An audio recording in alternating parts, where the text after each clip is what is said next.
Bonjour Mesdames, Messieurs, merci de suivre l'émission Point de vue. C'est le top départ pour la campagne en vue de la présidentielle du 24 mars prochain. La date fixée par le président de la République est validée par le Conseil constitutionnel et encore contestée, notamment par certains candidats éliminés de la course. Dans tous les cas de figure, la bonne organisation de ce scrutin reste une des priorités du nouveau gouvernement nommé par le président Macky Sall avec à sa tête Maître Sidiki Kaba comme Premier ministre. Nous évoquons toute cette situation donc politique avec notre invité, M. Madiambal Diagne, journaliste, président du groupe Avenir Communication. Bonjour, merci beaucoup, bienvenue. Bonjour à vous Omar, bonjour à vos téléspectateurs et je vous remercie pour cette invitation. Alors, 19 candidats sont donc en lice. On reviendra sur les enjeux de cette campagne, mais jetons d'abord un regard sur la nouvelle équipe gouvernementale formée par le président Macky Sall avec, comme je l'ai dit, le Premier ministre Maître Sidiki Kaba. Qu'est-ce qu'il faut comprendre de votre point de vue? Le premier mot, c'est peut-être de souhaiter bonne chance à cette nouvelle équipe gouvernementale avec à sa tête Maître Sidiki Kaba. C'est un gouvernement que le président de la République a voulu resserrer. Peut-être qu'il est passé de 34 ministres à 30. Je crois que c'est quelque part un effort dans, disons, la rationalisation ou l'harmonisation des différents services de l'État. C'est aussi un gouvernement qui a une mission très délicate. C'est un gouvernement qui n'est peut-être pas censé avoir une grande longévité, étant entendu que c'est un gouvernement qui prépare une élection présidentielle dans quelques semaines. La tâche sera ardue, la tâche sera difficile, mais nous pouvons espérer que le défi sera relevé dans la mesure où, à certaines positions, nous avons vu des choix qui nous rassurent par rapport à la capacité à prendre en charge les questions qui sont les questions les plus urgentes, c'est-à-dire l'organisation de l'élection présidentielle. Parmi ces choix, évidemment, attendus, celui du ministre de l'Intérieur, parce que devant naturellement organiser cette élection, Mokhtar Cissé, c'est le bon profil selon vous? Je suis très rassuré par le choix porté en la personne de Mokhtar Cissé. Je considère que c'est une personnalité à même de pouvoir conduire le processus électoral. Je pense qu'on le connaît. Il a déjà fait ses preuves dans certaines administrations et au niveau de certaines positions gouvernementales. Mais aussi, on connaît l'homme. On sait que l'homme est assez fier, assez regardant sur son image, sur sa crédibilité, au point qu'il ne se laissera pas entraîner dans des situations d'une désorganisation ou d'une mauvaise organisation de l'élection présidentielle. C'est un défi personnel pour lui. C'est quelqu'un qui aime glaner des mérites et voir son action reconnue. Franchement, je considère que c'est une bonne personne pour conduire cette élection présidentielle, l'organisation du moins de cette élection présidentielle. Et ce choix-là, vraiment me conforte dans l'idée qu'on peut avoir des élections. Certainement une organisation difficile parce qu'ils auront moins de temps que les gouvernements précédents ou bien les gouvernements qui ont eu à organiser des élections. Mais je pense que la machine, elle est déjà là. Parce que le ministre, qu'il soit compétent, qu'il ne le soit pas, heureusement qu'il est compétent, heureusement qu'il est sérieux, heureusement qu'il est aussi connu pour sa rigueur, a besoin d'une administration forte, dynamique, engagée. Et déjà, c'est l'administration qui a conduit les élections ces dernières années, qui reste là la même et qui va conduire le processus électoral. Étant entendu aussi que le processus électoral avait déjà été largement engagé. Le processus n'avait été interrompu qu'à la veille de la campagne électorale. Il reprend à la veille de la campagne électorale. Les diligences ou les actions qui étaient nécessaires à faire l'ont déjà été depuis longtemps. Peut-être que les jours qui resteront permettront d'ailleurs à l'administration de parfaire l'organisation. Donc je n'ai pas vraiment d'inquiétude ou de crainte par rapport à cela. Oui, parce que c'est un enjeu, effectivement. On a toujours contesté, mais on le verra à l'œuvre. Dans tous les cas, on avait l'habitude d'avoir un gouvernement, disons, politique, d'un président sortant qui postule encore pour un autre mandat. Cette fois, c'est un chef d'État qui est sur le départ, qui va organiser. Ça aussi, c'est un angle d'analyse assez intéressant. Oui, en fait, le contexte dans lequel est intervenu le remaniement ne laissait peut-être pas le président de la République une grande marge de manœuvre pour opérer à de grands changements. Déjà, le départ du Premier ministre Amadou Ba du gouvernement était acté et entendu entre le président et lui depuis longtemps. Il fallait attendre le bon moment, certainement. Mais il était clair dans la tête de tout le monde que le Premier ministre Amadou Ba ne pouvait pas continuer à rester à la tête du gouvernement et aller battre campagne sur le terrain. Je pense que, d'ailleurs, il y avait une formule assez bien connue au niveau, par tout le monde d'ailleurs, du président de la République, qui disait que la fonction du Premier ministre tuerait le candidat. Oui. Ou que le candidat tuerait le Premier ministre. Donc il faudrait à un moment se délester d'une de ses fonctions. Et puisque le candidat était déjà connu et engagé, c'était donc la fonction du Premier ministre dont il fallait le délester. Et c'est ce qui a été fait. Donc aujourd'hui, le président a fait des choix. Un gouvernement, la confection d'un gouvernement n'est jamais chose facile, n'est jamais chose aisée, n'est aussi jamais parfaite. Parce que quand vous voyez déjà les équilibres géographiques dans le gouvernement, on peut se poser des questions. Pour dire que d'aucuns peuvent rester sur leur faim. Mais je considère qu'on peut, vu le contexte, vu la situation, vu les urgences, faire preuve de beaucoup plus d'indulgence par rapport à ça. Oui. Vous avez quand même entendu certaines analyses qui reviennent sur les départs et autres, les proches d'Amadou Ba écartés, ses pourfendeurs renforcés. Vous avez entendu cela? Mais bien sûr, tout le monde l'a entendu. Bon, l'entendre ne veut pas dire lui donner beaucoup de crédit ou y souscrire. C'est pas votre lecture? Bon, enfin, la lecture, elle est un peu ambivalente. Il y a des gens qui sont connus pour avoir été à des positions ou des postures très clivantes à l'endroit d'Amadou Ba, qui sont restés au gouvernement et qui, aujourd'hui, peut-être peuvent considérer qu'ils ont été renforcés. C'est selon se voir renforcer en 2 ou 3 semaines. Oui. Je ne vois pas à quoi ça peut servir. Peut-être c'est le symbole qui peut être perçu. D'autres sont partis, on les a catalogués comme des pro-Amadou Ba. Moi, je ne vois pas de pro-Amadou Ba ou de pro-Macky Sall dans la mesure où Amadou Ba est le candidat de Macky Sall. Ici, ajoute aussi que, pour ce que j'en sais, beaucoup de ministres sont partis du gouvernement sans aucun lien avec Amadou Ba, avec Macky Sall. C'est d'autres considérations qui ont justifié que le président de la République se sépare de certains de ses ministres. Non, je ne suis pas là à citer des ministres, mais il y a des ministres quand même dont les départs n'ont rien à voir avec Amadou Ba. Moi, j'en connais des ministres qui sont très clivants à l'endroit d'Amadou Ba, farouchement opposés à la personne d'Amadou Ba, mais qui sont partis du gouvernement. Ça, c'est connu. Vous voyez les déclarations publiques des uns et des autres. Donc, vous êtes un journaliste, vous connaissez la scène publique. Bon, je ne peux pas dans une posture de citer des noms ou de faire dans la délation ou bien de vilipender des gens, mais on sait qui était ami d'Amadou Ba et qui ne l'était pas. Et pourtant, parmi ceux qui étaient considérés comme des pourfendeurs d'Amadou Ba, il y en a qui ont quitté le gouvernement.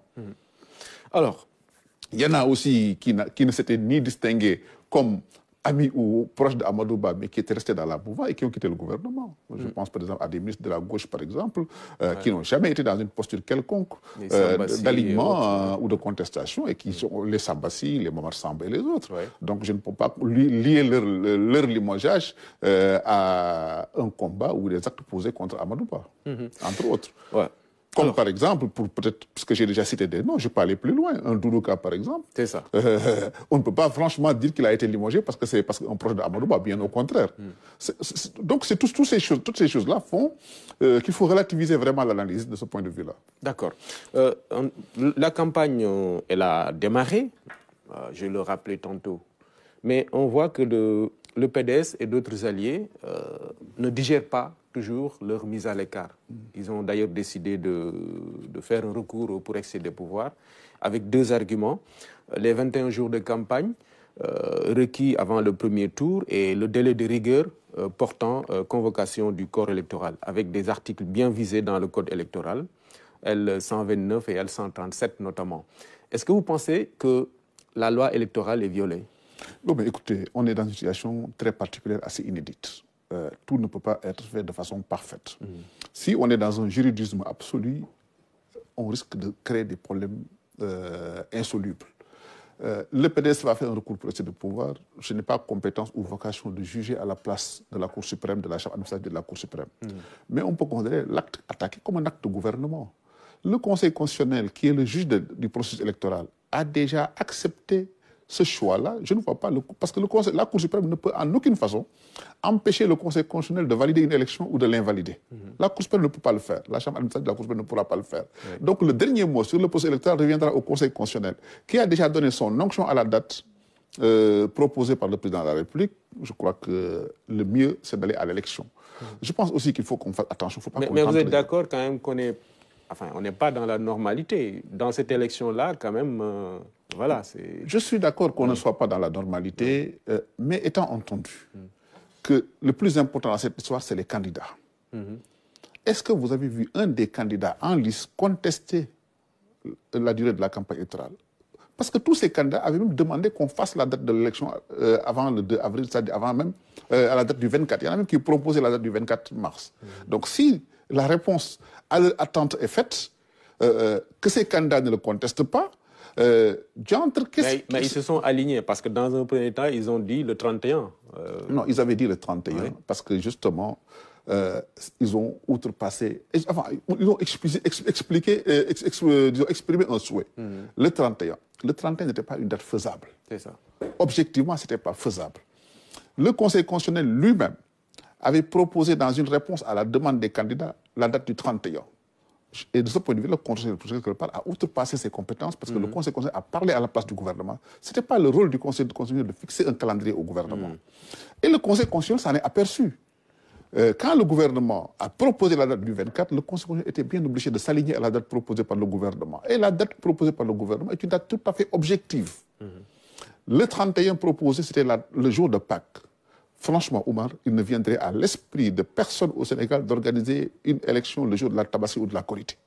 Donc, toute chose égale par ailleurs, on doit concéder à l'autre communauté chrétienne la possibilité de fêter Pâques tranquillement. Donc, on n'a pas à les, disons, à les gêner ou à créer une situation assez inédite qui peut leur falloir des frustrations. Première chose. Deuxième chose, avant même que le Conseil constitutionnel n'ait eu à fixer cette date, le gouvernement s'était projeté sur l'organisation de l'élection et avait retenu la date du 24. Ça, je peux vous le dire. Oui. Pourquoi? Parce que le président de la République avait considéré que si on faisait un premier tour le 24 mars et que d'aventure un candidat peut être élu au premier tour, la passation de service entre le 24 et le 2 avril pourrait être faite normalement et dans la tradition connue par le Sénégal. Oui. Par contre, si c'était le 31, ce ne serait pas possible. Donc, il était intelligent et justifié que le choix de la date du 24 soit un choix accepté. Et donc le gouvernement n'a pas choisi la date du 24 ex nihilo ou bien comme cela. Et malheureusement, le Conseil constitutionnel, qui n'a pas les mêmes paramètres que le gouvernement, qui n'a pas les mêmes informations que le gouvernement, parce que ce n'est pas son boulot, a pu avancer la date du 31, mais quand le gouvernement a argumenté pour proposer sa date du 24, le Conseil constitutionnel a été bien obligé d'accepter d'abord que ce n'était pas son rôle de fixer une date, mais aussi de s'aligner à la date fixée par le gouvernement. Donc, de ce point de vue-là, il y a peut-être une amputation de la durée de la campagne électorale. Oui. Il faut s'y faire. Je crois que aussi, aujourd'hui, la campagne est difficile pour tout le monde. L'amputation de la durée de la campagne électorale, disons, ne préjudicie à aucun des candidats. J'aurais compris que ça avantage un candidat au détriment des autres. Mais aujourd'hui, personne ne peut dire qu'on a logé à meilleure enseigne tel candidat au détriment des autres. Donc je pense qu'ils sont, que ce soit une campagne de 10 jours, de 12 jours, de 15 jours ou de 21 jours, les gens partent à chance égale, ont les mêmes temps d'antenne à la RTS, ont les mêmes possibilités ou la même liberté de se déployer sur le terrain. Donc pour moi, je ne vois pas de difficulté par rapport à cela. De même, ce délai de rigueur, 80 jours entre la publication et le... Non, mais ce délai de rigueur, ça tenait dans le sens où il fallait organiser une nouvelle élection. Ce qui n'est pas le cas. C'est la même élection qui continue, c'est le même processus qui continue. Okay. Donc ces 80 jours-là, sur le dépôt des listes, sur les procédures contentieuses, ont déjà été couverts par ailleurs. Donc aujourd'hui, c'est une question de campagne électorale qui restait. Parce que parmi les 80 jours dont on parle, il y a le délai de la campagne électorale qui est inclus. Il y a le délai des recours qui sont inclus. Mais ces délais de recours, on va les rattraper. S'il y a juste une entorse, c'est par rapport à la durée de la campagne électorale. Et encore une fois, je considère qu'aucun candidat n'a été lésé dans cela plus que d'autres. Donc ils sont à chance égale. Ouais. Donc Karim Wade et ses autres amis spoliés n'ont qu'à laisser le processus se poursuivre. Non, ce n'est pas parce que Karim Wade ou un autre n'est pas candidat à l'élection présidentielle qu'on doit installer le chaos ici. Ce n'est pas la première fois qu'on organise des élections auxquelles Karim Wade ou un autre ne participe pas. En 2019, Karim Wade n'avait pas été retenu pour participer à l'élection présidentielle pour des raisons qui sont des raisons décidées par le Conseil constitutionnel. C'est ce même organe qui aujourd'hui décide que Karim Wade ne soit pas candidat. Pour autant, Karim Wade n'avait pas cherché à installer le chaos comme il le fait cette fois-ci. qu'est-ce qui le fait courir entre 2019 et maintenant? Quelles sont ses nouvelles motivations? Moi, je me pose des questions. Je me pose honnêtement des questions. Est-ce que Karim Wade n'a pas un agenda de déstabilisation du Sénégal? Je me pose des questions. Parce que j'aurais accepté que Karim Wade soit ici, Oumar, comme vous et moi, Oui. pour supporter les conséquences des actes que pose le PDS, au même titre que nous autres. Mais il n'est pas ici. Si aujourd'hui le Sénégal brûle, mais on ne brûlera pas la maison de Karim Wade. Si le Sénégal est cassé, on ne cassera pas un bien de Karim Wade. Si des balles sifflent, aucune balle ne touchera Karim Wade.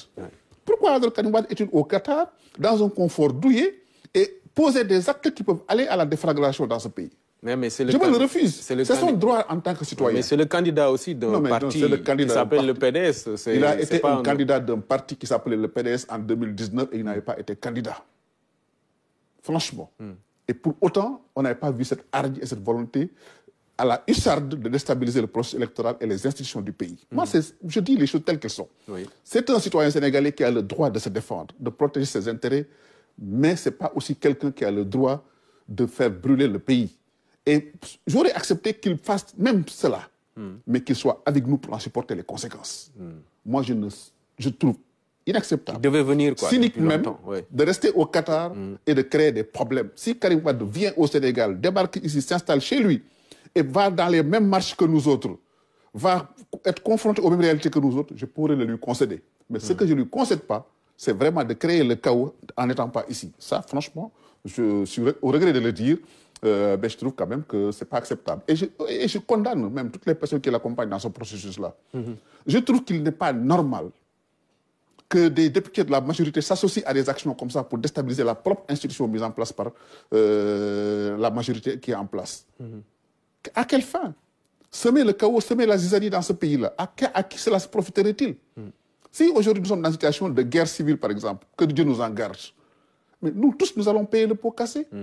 Et encore une fois, moi, franchement, je ne veux pas faire de la spéculation, mais je soupçonne fort qu'il y ait une main déstabilisatrice contre le Sénégal à cause de notre gaz et notre pétrole. Nous constituons un concurrent dangereux et difficile pour certains pays du Golfe. Nous avons un avantage concurrentiel sur leur gaz, parce que nous sommes plus proches des marchés européens et américains. Nous avons la possibilité de mettre un gazoduc. Les délais de transport du gaz du Sénégal ou de la Mauritanie vers l'Europe sont 2 fois moins longs qu'à partir du Qatar ou des pays environnants. Donc, les navires vont traverser des zones moins dangereuses, moins périlleuses. Donc les coûts d'assurance vont baisser. Est-ce que ces autres-là ont-ils intérêt à ce que le gaz sénégalais et mauritanien puissent les concurrencer sur des marchés avec des enjeux aussi importants? Je ne dis pas que c'est le cas, mais je peux me poser des questions. Parce que là où ils ont mis leurs mains, c'était la déstabilisation et ils ont ciblé des pays de pétrole et de gaz. Prenez la Libye, comment ça a fini? Prenez le Yémen, comment ça a fini? Regardez quels sont les pays dans lesquels s'intéresse le Qatar en Afrique. C'est les pays pétroliers et gaziers. C'est le Mozambique, c'est le Ghana, c'est la Côte d'Ivoire, c'est le Sénégal. Mais on ne les a jamais vus s'intéresser à un pays autre que le Rwanda, qui ne soit pas un pays pétrolier ou gazier. Je ne dis pas que c'est cela, mais je me pose des questions. Et je veux que nous tous, Sénégalais, qu'on fasse attention à ça. Est-ce qu'on n'est pas en train, naïvement, de nous laisser embarquer dans une situation qu'on aura tous à regretter? D'accord. Maintenant, dans cette situation-là, vous l'avez vu, le Conseil constitutionnel en a pris pour ses grades. Depuis l'annulation de la loi constitutionnelle portant report des élections jusqu'à ce dernier communiqué, en passant par le rejet des conclusions du dialogue initié par le président Macky Sall, est-ce que vous pensez que, véritablement, le Conseil, cette institution, a été dans la bonne posture? Bon, il faut dire que le Conseil constitutionnel, pour moi, est un organe indispensable et a joué un rôle qui est nécessaire pour la République. Il faut que certains organes de la République puissent être arrêtés par d'autres. C'est ça l'équilibre des institutions. Si aujourd'hui le Conseil constitutionnel n'était pas à la hauteur de pouvoir dire non, je pense qu'on risquerait d'arriver à des dérives. Mais aujourd'hui, quel que soit le pouvoir politique en place, il réfléchira à 2 fois avant de voir ses décisions retoquées par le Conseil constitutionnel ou tout autre organe judiciaire. C'est important dans une démocratie. Et ça montre la force des institutions. Si aujourd'hui les institutions fonctionnent normalement, et c'est ce qui est apparu, chacun a son rôle. Le gouvernement a le rôle de poser des actes d'exécutif. La justice, en l'occurrence le Conseil constitutionnel, dans le cas d'espèce, a eu la latitude de prendre des décisions qui freinent les décisions de l'exécutif. L'Assemblée nationale, dans toute sa liberté, a voté des lois selon les procédures régulières. Oui. Donc, toutes les institutions fonctionnent. Et c'est ça, ce dont nous devons nous féliciter au Sénégal. La vitalité de la démocratie. C'est de cela dont nous devons nous féliciter. Moi, je vois sur la scène internationale beaucoup d'hommes politiques de pays voisins ou d'autres pays dire que nous sommes satisfaits de voir l'image du Sénégal où les institutions fonctionnent. Parce que je pense que le président Obama l'avait dit une fois, que l'Afrique a plus besoin d'hommes forts que d'institutions fortes. Les États-Unis et tout. Et c'est ce qui s'est passé avec l'élection de Biden. Trump avait voulu forcer, mais qu'est-ce qui a fonctionné? C'est les institutions américaines qui ont forcé pour dire non, il n'est pas question. Et donc, on a freiné le président Trump, les institutions américaines ont fonctionné comme toutes les institutions sénégalaises fonctionnent. C'est de la même manière. C'est la justice américaine, la Cour suprême américaine qui a dit non, on va installer le président nouvellement élu, on a validé l'élection dans des formes particulières, certes inédites, avec une garde nationale mobilisée, avec plus de 30 000 soldats dans les rues de Washington pour assurer la sécurité. C'est la même chose au Sénégal. Le Conseil constitutionnel a dit au gouvernement, non, la voie dans laquelle vous vous engagez pour le report de l'élection n'est pas acceptable. Il faudrait revenir au calendrier originel, c'est-à-dire à cette élection-là qui a été mise en place. Oui. Et tout cela aussi, encore une fois, il faut le rappeler, c'est les mêmes acteurs qui ont créé ce premier précédent qui aujourd'hui tentent encore de créer une nouvelle situation assez délicate qui peut conduire aussi à aux mêmes troubles ou aux mêmes situations que nous avons vécues le 3 février dernier. En parlant du fonctionnement et du dialogue en quelque sorte de ces institutions-là, il y a celle du président de la République. C'est vrai qu'il y a une chose qui est de freiner une institution comme le président de la République, mais une autre est de voir ce chef d'État-là accepter. Le président Macky Sall s'est soumis à ces décisions. Mais et pourtant, il a reçu beaucoup d'attaques et de critiques. C'est la bonne posture. Oui. C'est la seule posture qui était acceptable de sa part. Le dialogue des institutions, ça montre qu'il y a, pour dialoguer, il faut être deux. Il faut être plusieurs. Donc les institutions ont fonctionné et ont dialogué. Moi, si vous vous souvenez, j'ai eu à faire un papier pour dire qu'aujourd'hui, vu la situation, le président de la République doit faire du Conseil constitutionnel son premier interlocuteur par rapport à l'organisation du processus électoral. Et c'est le cas. C'est ce qui se passe aujourd'hui. Mais il y a une posture plus démocratique et plus avantageuse dont le président de la République a fait montre. C'est-à-dire dire clairement, dès la décision dont son camp n'était pas d'accord, il a dit « je m'engage à la mise en œuvre de la décision du Conseil constitutionnel ». C'est une première. On a vu ici au Sénégal des chefs d'État mettre en œuvre des décisions du Conseil constitutionnel en les attaquant. Je veux parler du président Abdoulaye Wade. On a vu le Conseil constitutionnel rendre des décisions ici. Wade leur a donné des cours de droit publiquement, mais il a été contraint, obligé, forcé de les appliquer. Oui. Mais là, Macky Sall, il a une meilleure posture. Il n'a même pas contesté. Il a dit, je prends acte et je m'engage à appliquer. Certains de ses collaborateurs ont pu peut-être être frustrés ou bien mais ils ont quand même fait le profil bas en acceptant. Donc, c'est aussi à son avantage et à son mérite. Parfait. Alors, maintenant, il y a bien sûr cet autre acte qui a été posé et rappelé, d'ailleurs, aussi bien dans le cadre du dialogue national que après, malgré tout, il reste dans la fermeté quant au terme de son mandat. Je vais partir le 2. Qu'est-ce qu'il faut remarquer et analyser par là? Non, mais je crois que le président de la République avait été dans un dialogue national qui a préconisé qu'il reste en place le temps d'attendre l'installation de son successeur, si tant est que l'élection devait se faire le 2 juin. Le Conseil constitutionnel a refusé cette perspective-là et a réitéré le terme du mandat du président de la République qui ne peut être augmenté. Oui. Le président de la République en a pris acte. Il faut dire qu'avant même cela, le président de la République a fait des annonces publiques comme quoi il allait partir. Et aujourd'hui, le président de la République est dans une dynamique de partir. Moi, je peux vous dire qu'aujourd'hui, depuis plusieurs mois, ou bien presque plus depuis une année, il était dans cette logique de partir et de déménager. Un exemple très précis. Sa famille qui était aux États-Unis, qui vivait à la résidence du Sénégal, avait quitté cette résidence depuis plus de 6 mois. Vous qui accompagnez le président de la République dans ses voyages, quand vous allez à Paris, il ne descend plus à la résidence du Sénégal, il va à l'hôtel. Il a commencé à s'installer à l'étranger. Donc, on révélé que c'est au Maroc qu'il va s'installer. Il est parti là-bas. Aujourd'hui, à l'heure où nous parlons, il est là-bas avec sa famille pour préparer son installation là-bas. Donc, le président de la République est clairement dans une optique de partir. Il l'a dit, il l'a répété. Donc, on ne peut que le lui concéder. Maintenant, ce qu'il faut voir, le 2 avril va arriver. D'ici le 2 avril, est-ce qu'on aura un président élu? On espère que l'élection pourra se jouer au premier tour le 24 mars. Si ce n'est pas le cas, il y aura un deuxième tour qui va au-delà du 2 avril. Quelle sera la situation juridique à laquelle on va assister? Le mandat du président de la République sera terminé. Son successeur n'est pas encore installé. Et c'est là où c'est amusant. Ouais. Dans un de ses attendus, le Conseil constitutionnel lui dit, en cas de deuxième tour, vous resterez jusqu'à l'installation de votre successeur. Donc le Conseil constitutionnel, quelque part, lui reconnaît ou lui admet ce qu'il lui avait déjà refusé avant. Donc c'est ça l'ambiguïté de la situation. Est-ce que lui-même va l'accepter? Je ne sais pas. Je ne suis pas dans sa tête. Imaginez-vous, par exemple, qu'il vienne le 2 avril, il y a un deuxième tour qui est prévu le 8, le 10 ou le 15 avril, je ne sais pas quand. Il vous dit, non, écoutez, mon mandat est terminé, je ne peux pas rester un jour de plus, je prends mon avion, je vais partir. Si d'aventure, il le dit. Le Conseil constitutionnel sera dans une situation où on va installer le président de l'Assemblée nationale. C'est ça. Donc les institutions sont là pour fonctionner. Mais je veux vous dire simplement que les cas de figure sont divers et variés. On n'a pas une solution tranchée parce que tout dépendra de la posture et des événements qui vont se dérouler. On va à une élection présidentielle le 24 mars. Nous espérons que tout se passera très bien. Nous attendons des résultats, comme on a l'habitude de le voir, au soir de l'élection, au soir de l'élection, qu'il y ait un vainqueur ou qu'il y ait des tendances pour aller vers un deuxième tour, on verra. Et à partir de cet instant-là, les postures des uns et des autres vont se déterminer. On s'est posé une question sur la loi d'amnistie qu'il a initiée et qui a été votée.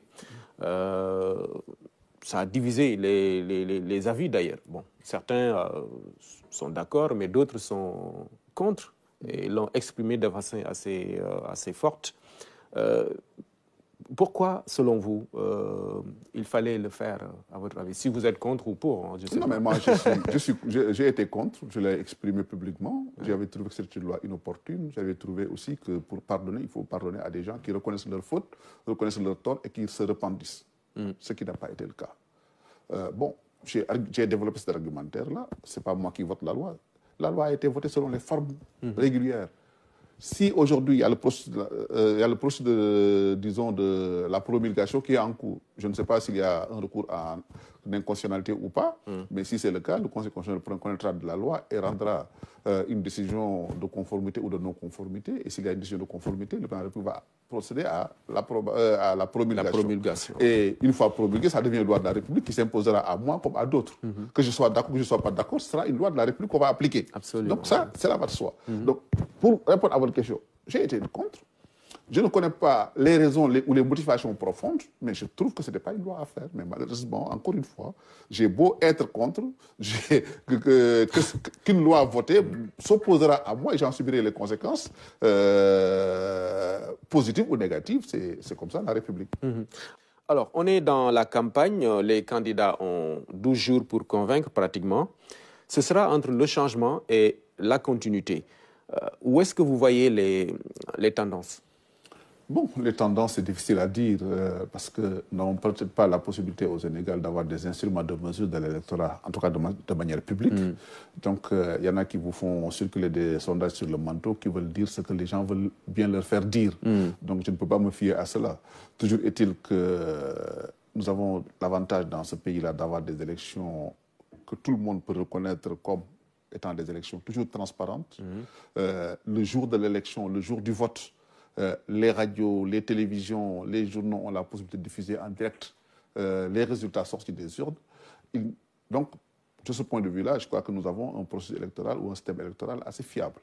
Donc, le vainqueur qui sortira de cette élection sera un vainqueur sincère, décidé par les Sénégalais. Quelle sera la capacité de mobilisation? Est-ce que la durée de la campagne qui a été amoindrie ou réduite peut jouer sur la mobilisation de l'électorat? Est-ce que la période du Ramadan ou du carême pourra jouer sur la mobilisation de l'électorat? Parce que dans un contexte aussi difficile, peut-être qu'il ne sera pas possible d'avoir des campagnes comme on a l'habitude de le faire. Les gens ne pourront peut-être pas faire des caravanes ou des meetings diurnes, entre autres activités. Donc, je pense qu'ils vont privilégier la proximité.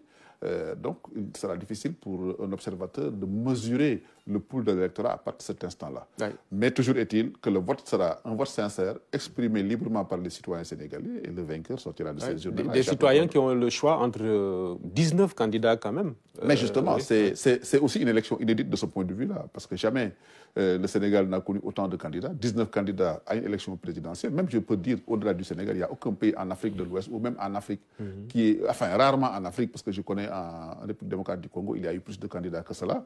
Mais au Sénégal, par exemple, jamais dans l'histoire politique du pays, on a eu autant de candidats. Souvenez-vous, en 2019, on n'avait que 5 candidats. Les élections d'avant, en 2012, on était à moins de 15 candidats. Aujourd'hui, on en a 19. Toutes les sensibilités politiques, toutes les coteries, toutes les familles politiques sont là. C'est des élections très inclusives. Par inclusivité, j'entends les obédiences politiques, j'entends les discours politiques, j'entends les familles politiques. D'aucuns peuvent dire que nous voulons plus d'inclusion parce que M. X ou Mme Y n'est pas retenu.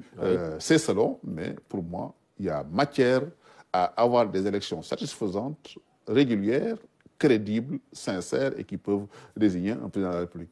Ouais, on avait l'habitude de dire qu'au Sénégal, on n'élit pas, mais on démet un président. Cette fois, le président sortant ne postule pas.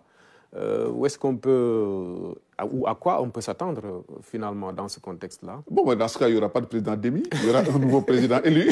Ouais, on aura peut-être la chance d'avoir au moins une lisibilité sur les programmes. Bon, ce qu'on n'a pas pratiquement eu. Hein, on l'espère bien, parce que aussi les programmes c'est une chose, mais la personnalité des candidats est une autre chose. Oui, oui. La présidence de la République, ce n'est pas donné à tout le monde. Je crois que aussi on doit pouvoir être fier de celui qui le représente et celui qui incarne son pays à l'étranger et même au niveau national. Je crois que c'est un critère important pour l'électeur de savoir qui me dirige. Est-ce que cette personne-là est digne d'être mon président de la République? Est-ce que cette personne-là a la posture d'être un président de la République? C'est important. Donc, le programme est important, déterminant même ce qu'on veut faire de ce pays, mais aussi la valeur intrinsèque, le profil personnel, le profil de la personne est aussi important. Donc, bon, il appartient à chaque Sénégalais d'avoir ses critères de sélection de son président de la République, mais on verra où iront le vote. Je parlais de changement versus continuité. On connaît le candidat de la majorité, c'est Amadou Ba. Certains pensent que la dernière ou les derniers soubresauts qu'on a connus ne lui sont pas favorables. Est-ce que vous pensez? Bon, mais écoutez, de toute façon, je vais vous dire une chose. Aujourd'hui, Amadou Ba, c'est le candidat de Macky Sall. Je ne pense pas qu'il se limitera simplement à vouloir être le clone de Macky Sall ou bien le candidat qui va continuer seulement l'action de Macky Sall. Il va s'y appuyer, il va s'y adosser, mais il devra certainement apporter sa touche personnelle, l'améliorer. Je crois que c'est la seule chance pour lui de gagner. Son coefficient personnel. Son coefficient personnel doit peser beaucoup, et autant même que le coefficient de Macky Sall, qui n'est pas négligeable. Aussi, le cas de Macky Sall a l'obligation de se mobiliser pour Amadou Ba. Ils n'ont pas un autre candidat. Je me rappelle... Ils n'ont pas intérêt à le... Bon, ils n'ont pas. En tout cas, ce serait se faire harakiri eux-mêmes s'ils sabotent la candidature d'Amadou Ba. Et je ne vois pas pour quelle raison ils le feraient. Qui vont-ils élire à la place? Un opposant qui ne sera pas de leur famille politique. Ils auront perdu le pouvoir. Et je crois qu'ils auront le plus à perdre que toute autre personne. Donc je pense que le réalisme, même s'il faut aller voter en se bouchant le nez, certains seront bien obligés de le faire pour Amadou Ba. En tout cas, s'ils veulent la perpétuation de leur régime. Maintenant, si par exemple, les gens veulent s'aborder tout en disant on ne l'aime pas, je ne suis pas le candidat, ou bien mon poulain n'est pas le candidat, qu'on perde tous ensemble, mais tant pis, c'est eux qui paieront les pots cassés. Donc je crois que de ce point de vue-là, il faut le dire avec beaucoup de cynisme, ils ont intérêt à voter pour Amadou Ba s'ils veulent rester au pouvoir. Ça, il faut aussi qu'on se dise franchement les choses. Aujourd'hui, si quelqu'un travaille à faire rebattre les cartes, ils n'y sont pas arrivés.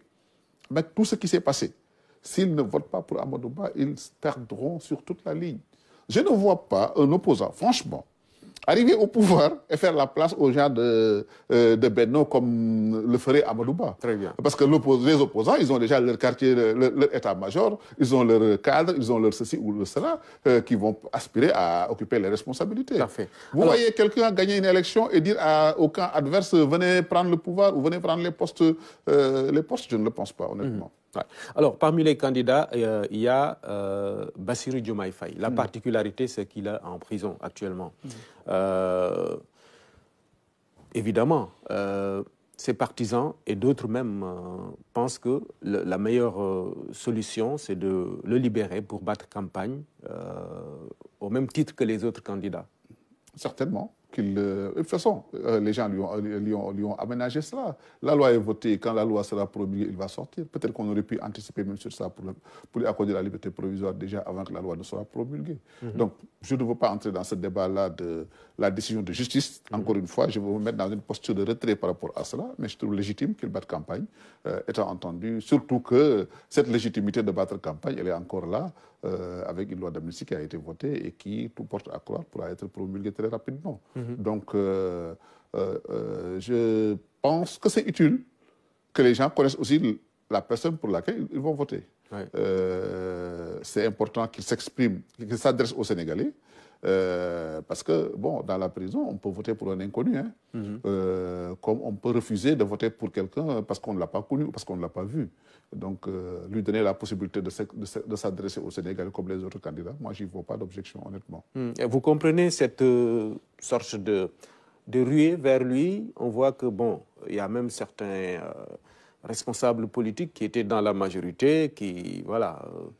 Qu'est-ce qui motive cela? Non, enfin, moi, je ne connais pas de responsable politique dans la majorité qui va vers qui était, je veux dire. Je cite par exemple l'ancienne Premier ministre, oui, Aminata Touré. De toute façon, l'ancien Premier ministre n'était jamais dans une logique de voter pour le candidat de Benno depuis longtemps. Donc, c'était le même camp. Oui. Les gens qui vont autour de Bassirou Diomaye Faye ou bien qui vont vers d'autres candidats. Ou même certains responsables de l'opposition. Oui, donc, bon, ils cristallisent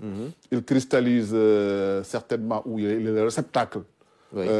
Disons, d'une volonté de contestation du régime. Bon, jusqu'où ça va mener, bon, attendons de voir. Pour moi, il faut éviter de vendre la peau de l'ours avant de l'avoir tué. Les dynamiques victorieuses à une élection, il y a un déclic nécessaire. C'est Bassirou Diomaye Faye qui peut être à même... Parce que quand les leaders viennent en candidat, ne lui assurent pas une victoire. Parce que les leaders, ils ne possèdent pas le vote de la base. Chaque citoyen au Sénégal vote librement. Chaque citoyen a ses attentes. Que son leader ou quelqu'un qui a une renommée médiatique puisse appeler à voter pour quelqu'un ne veut pas dire que les gens vont suivre. On a vu dans ce pays-là ce qu'on a considéré comme de grands électeurs ou des personnalités qu'on appelait porteuses de voix, appelées à voter et les gens ont fait le contraire. Oui. Je ne dis pas que Bassirou Diomaye Faye ne bénéficiera pas de cela, mais je veux qu'on fasse attention avec certains clichés. Ce n'est pas parce qu'il y a une photo dans laquelle on voit des gens qui sont tout le temps sur les plateaux de télévision, qui sont autour d'un candidat, que cela veut dire que ça va se transformer en électorat. Donc ça aussi, moi, je pense qu'il faudrait qu'on soit un peu plus prudent dans l'analyse. Encore une fois, c'est une élection que je trouve ouverte, qui sera disputée. Les candidats sont en train de se déployer sur le terrain, les programmes sont en train d'être dévoilés, la personnalité des uns et des autres sera mieux jugée et mieux mesurée. Et on saura qui inspire confiance et qui l'inspire moins. Et le choix de l'électeur sera déterminant. Oui. Ça ne se limite pas d'ailleurs à ces deux-là, Amadou Ba, Bassirou Diomaye Faye, il y a Idrissa Seck, Khalifa Sall et bien d'autres. Exactement. Il y a de la qualité, non, sur la liste des candidats? Bon, enfin, il y a de la qualité. Qui permet peut-être à l'électeur d'avoir une palette de choix assez... Non, il y a une palette de choix, certes.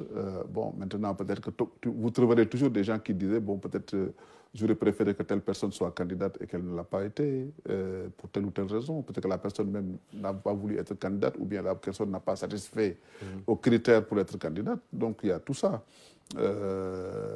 qui entre en ligne de compte dans l'analyse des profils des candidats. Mais, encore une fois, parmi ces 19 personnes qui sont candidates, on verra qui ravira la vedette. De toute façon, il y aura un classement. On verra qui va arriver en premier, qui va arriver deuxième, qui va arriver troisième.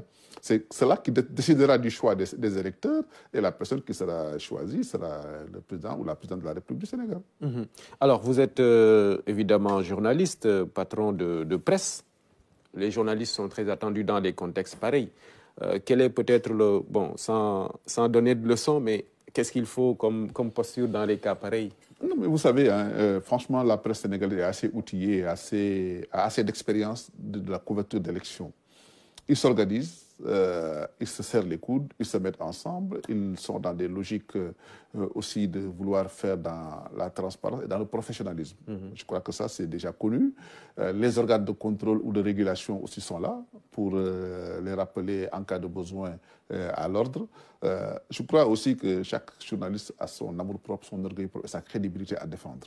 Je pense que là, on n'apprend rien à personne. Chacun cherchera comment tirer son épingle du jeu, cherchera à ne pas passer pour être quelqu'un qui n'est pas digne de sa profession. Je crois que ça, c'est déjà un effort personnel que chacun doit faire sur soi.